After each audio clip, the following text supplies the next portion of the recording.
વડોદરા શહેરમાં અકસ્માતોની ચિંતાજનક ઘટનાઓ વચ્ચે તરસાલી બાયપાસ વિસ્તારમાં વધુ એક જીવલેણ અકસ્માતની ઘટના સામે આવી છે. તરસાલી બાયપાસથી જામવા બ્રિજ તરફ જતા માર્ગ બાલાજી પેટ્રોલ પંપ નજીક ખાનગી લક્ઝરી બસની અડફેટે આવતા મહિલાનું ઘટના સ્થળે જ કરુણ મોત નીપજ્યું હતું. પ્રાપ્ત વિગતો મુજબ આ અકસ્માત રાત્રિના આશરે 11:30થી 12 વાગ્યાની વચ્ચે સર્જાયો હતો. મૃતક મહિલાની ઓળખ જાગૃતિબેન અનિલભાઈ પંડ્યા તરીકે થઈ છે, જેઓ તરસાલી વિસ્તારની હરિદર્શન સોસાયટીમાં રહેતા હતા.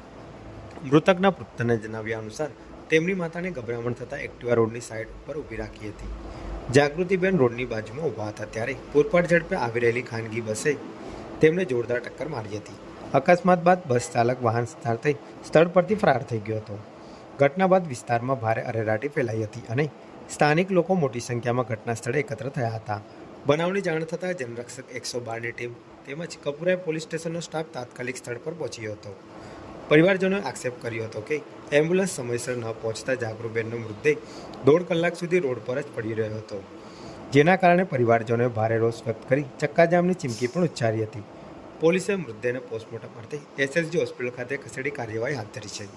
કપુરા પોલીસ દ્વારા ફરાર બસ ચાલકની શોધખોળ શરૂ કરવામાં આવી છે અને અકસ્માત અંગે વધુ તપાસ ચાલી રહી છે.